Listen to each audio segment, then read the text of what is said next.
Live Unrehearsed on CJAD 800. Brought to you by Marco Vendramini of IG Private Wealth Management. MarcoVendramini.com. And good afternoon. Welcome to Life Unrehearsed. My name is Matt Del Vecchio, specializing in life transitions, downsizing in the senior living industry.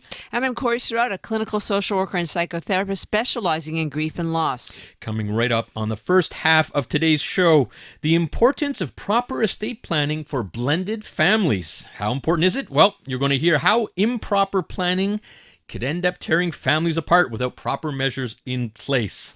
It's going to be interesting, Corey, but even more interesting, you are just glowing today, and we need to let everyone know you just wrapped up your incredible bereavement camp for children. Tell us all about it. Oh, Matt, there are no words really to describe the experience of navigating a socially distanced, safe, mask-wearing, in-person, outdoor bereavement camp for children. So we helped cross our fingers that the weather would hold out, and we accompanied 35 children throughout the day into the evening into some very special, unique activities that helped honor the memory of the person who died. We invited the families back at the end of the evening for a special candle lighting luminary ceremony, so that because we couldn't hug them, we knew the families could, and so they came and supported, and we laughed and we cried, and it was just, as I always say about it, magical. Oh, great for you. Glad the weather held out. That's for the Myra's Kids Foundation. You, John Ryder, his family, the whole team did a fantastic job. I think there's, over 25 volunteers, almost one for the kids. Yeah. Fantastic, Corey, and I'm so glad things worked out. Thanks for asking. What do we have coming up on the second half? On the second half, we have singer Nikki Yanofsky. She's going to be on the phone with us. Many of you might remember Nikki, who sang, I Believe, at the 2010 Winter Olympics. She was just 16 years old. Now she's 26, and she has actually just released a new album, and we are going to get up close and personal with her about it. That's coming up after the 4:30 news. Can't wait to talk to Nikki. All right, Corey, as you know, there are many blended families around Montreal, Canada, and around the world. And as the population ages, the importance of proper estate planning actually becomes even more crucial. Yet many families aren't taking the proper steps to assure their estate is in order, and this can result in disastrous consequences and some very uncomfortable family conversations. So to help guide us, we have financial expert Marco Vendramini. Marco is a senior executive consultant with IG Private Wealth Management. He's a financial planner, financial security advisor, advisor in group insurance plans, and a mutual fund representative. Marco, welcome back to Life Unrehearsed. Thank you. Hi, Matt. Hi, Corey. Hi, Marco. Marco, so many things to bring up. In our pre-interview and prepping for this show, you had listed a bunch of important topics for us to discuss. So we're going to tackle some of these one at a time. Okay, Marco? Sure. All right. First of all, we're going to talk wills. How important is it to have an up-to-date will, particularly in blended families? Well, first of all, before I answer all these questions, I want to, full disclosure, I am not a notary. I was very, very fortunate to have our team at IG Private Wealth Management help me with the answers that I'm going to give you. So I'm generally going to give you the answers. It's going to be general answers, so hopefully it's going to put people in the right spot as to what their next move should be. So how important is it to have a will? It's super important, especially if you have blended families. You have a new situation, probably a common law partner. Of course, initially, you may not want to get that will done and so on, but there will be a time in the relationship where, the couple will say, hey, you know what, things are going in the right direction, and what do we do with this? So if no will is actually done, and let's say, one of the two were to pass on, then all of the assets will go to the kids. So nothing will go to the spouse. And if a lot of people think that marriage could be a solution rather than doing the will. And even if you get married, a third will go to your spouse and 2/3 will go to the kids. So that's very important, and not just doing the will, but the power of attorney as well, right? Because it could be possible that the power of attorney that you did set up in place includes the former spouse.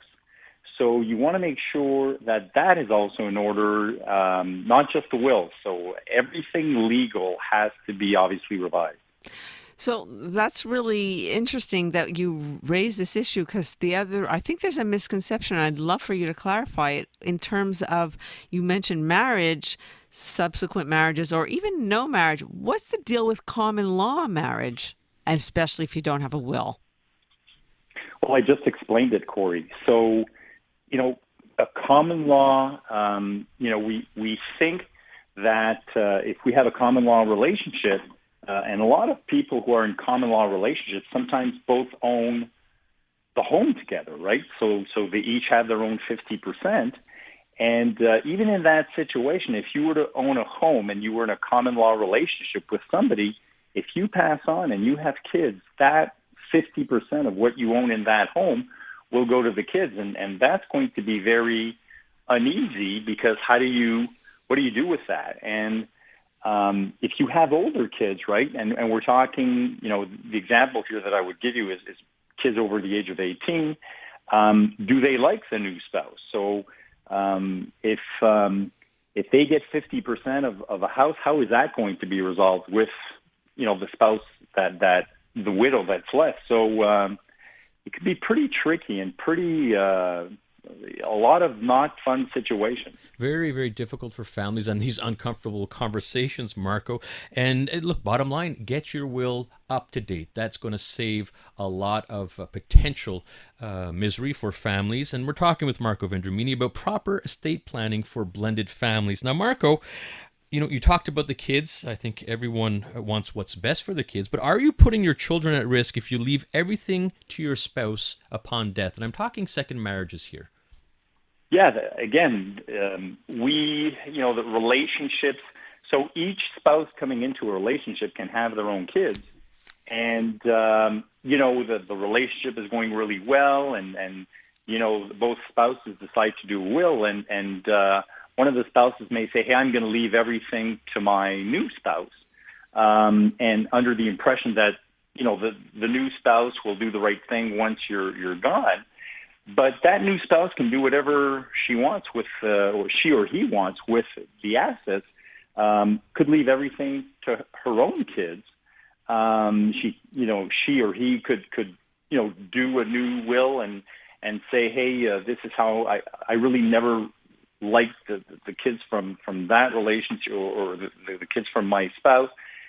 Meets a new spouse as well. You could meet a new spouse, and then you could say, hey, you know what? This is my new life, and my former life not really interesting. So when you're drafting a will, and again, new spouses, from two different sets of families with kids and so on, you want to make sure that everything is going to be fair, and that you've left, money or assets to everybody, including all the kids and the spouses. And so there's a lot of thought that has to be done in that. So you can't forget the kids, because I've seen situations where kids of one specific spouse have been left out. I hear you. I absolutely hear you, Marco. I have worked in a funeral home for over 6 years and I always say crisis brings out the best and the worst in families. And when you're talking about blended families specifically, it can get, as you said, very messy and very ugly almost. Another quick question, because you're talking a lot about getting your will in order. I believe that you're a big advocate of getting the legal documents written up by a notary. Yeah, I mean, because this is a blended family situation. Can you draft a will on a piece of paper and have witnesses and so on? But if you do anything wrong in doing it that way, it becomes just a huge mess. So, the minute that you have blended families and that people have assets, and it doesn't take long to have assets, Corey.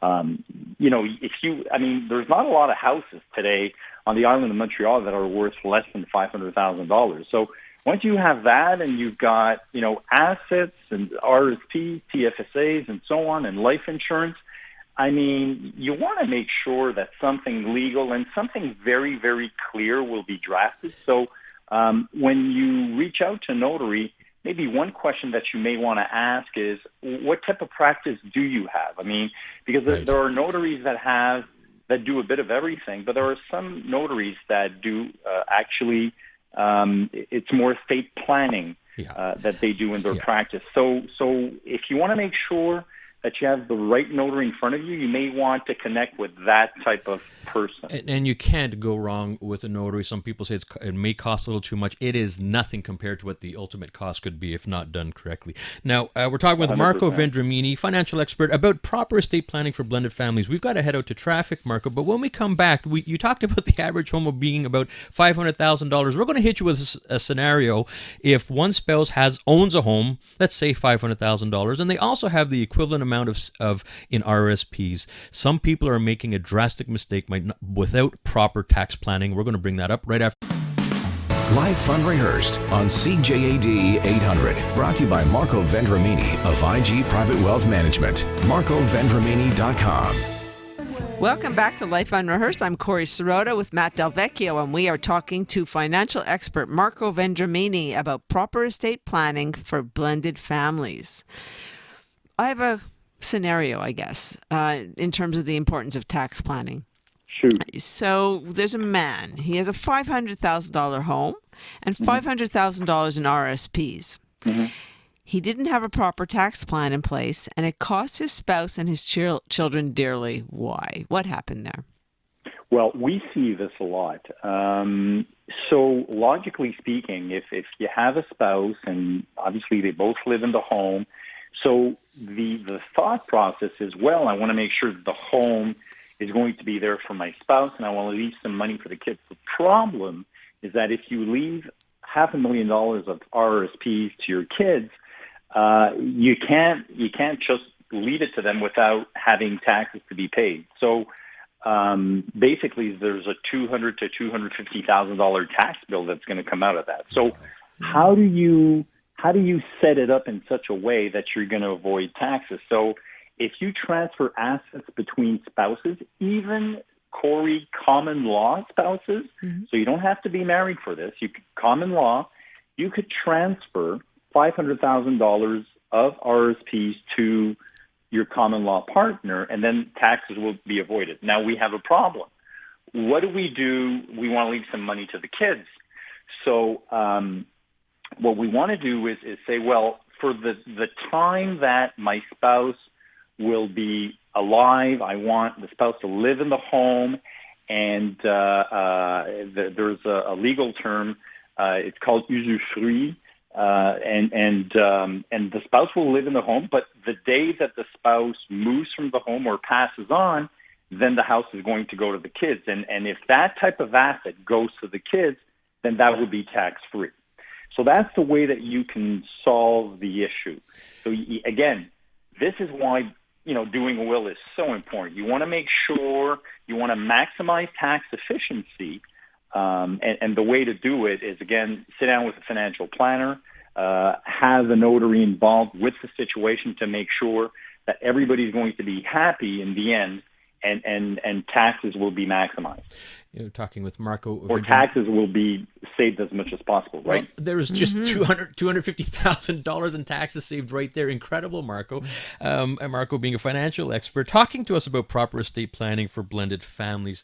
Now, Marco, I know you are a big believer in life insurance policies, and in fact, this is probably a really good option to help in situations for proper inheritances. So, and you also have a lot of life insurance for the right reasons. Can you explain the importance of such policies? Well, I think in a lot of these blended family situations, life insurance simplifies a lot of things, because we've talked about a very simple situation where we're talking about RSPs in a home. But what if there's a business? What if there's a business at hand, and how do you kind of split that, between your spouse and the kids and so on and so forth? So, life insurance, permanent life insurance, because again, if we're doing estate planning, we want to make sure we have the long-term type of insurance in place. But we want to make sure that every in the family will have, I mean, and again, I'm assuming this is a loving family. Everybody is okay with everybody. We want to make sure that everybody's going to get their fair share. And life insurance can actually quantify very easily what everybody's going to get. The other advantage about life insurance is that, if you leave it either to your spouse or the kids, it's tax-free, right? So that's also a very, very valuable tool. So again, a lot of tax planning with life insurance, a lot of things that can be done, but it could actually be very complementary to have that in place in a blended family situation, and even in a situation where we don't have a blended family. I mean, families who, not only blended families will have to pay taxes, but families who have never been in that situation will also have to pay taxes. So life insurance can be, useful for lots of situations. So you've raised many, many very important points. If you had to say one, how does the conversation start if you want to have these to set the tone for all these arrangements that one needs to make? What would you suggest someone say as an opening sentence to their family to start that conversation? Are you including me, or you're basically including? I mean, if the family's around the table and everything, how do you How do you start? Well, a conversation started because we know how important it is to get a will in place and Right. be transparent. So, Right. but Yeah, people I don't know think how to start it. Yeah, I think you want to be open with your spouse and the kids, especially if they're, at an age where they can take decisions and everything. I mean, I don't think secrets should be around. There's no reason why people can't be open, especially in a very, nice situation with the family and so on. And I think my job is to facilitate that conversation and to hear what people really want, right? I'm there to basically listen to, at the end of the day, what is it that you want? How do you want to make your spouse happy? How do you want to make your kids happy? And then myself and my estate planning team, we're going to sit down and we're going to draft a solution that will optimize, I guess, happiness and everything else around that. Yeah, it's so true. I guess that's the answer. It's so true, Yeah. Marco. Words of wisdom, very difficult conversations, but it's better to deal with it than not to deal with it and pay the price down the road. Marco, we're already out of time. I just want to take, Corey and I both want to take a little time here because you have been a wonderful sponsor to Life Unrehearsed for the last 2 years. We want to thank you very much. Your sponsorship is coming to an end at the end of August, and you're not just an incredible financial planner. I think everyone just heard who you are, but you really are an amazing person. And I'm speaking from firsthand experience here. You're compassionate, and most importantly, Marco, you care. It's not just numbers and stats with you. You genuinely care about your families, and you always have their best interests at heart. And we both want to thank you very, very much for your sponsorship. Well, just one last thing I want to say to both of you. I also think you are very compassionate and very caring people. And it's been very difficult for me to go another direction, and so for me, it's difficult for me to be at this situation. But I'm really happy that I was able to be with you guys, and I think your show is great. I think you tackle a lot of subjects that not a lot of people tackle, and Well, Marco, Mm-hmm. it's been a privilege being with you guys for the last 2 years. We have enjoyed your sponsorship, but we have enjoyed our relationship with you and your words of wisdom over the years. Thanks so much. Yeah, thank you. And you could find Marco Vendramini. He's with IG Private Wealth Management. You could look him up, and you'll be in very, very good hands. Marco, thank you. Corey, what do we have coming up after the news? Nikki Yanofsky's back like you've never seen her before. The Montreal singer will be joining us here after the 4:30 news.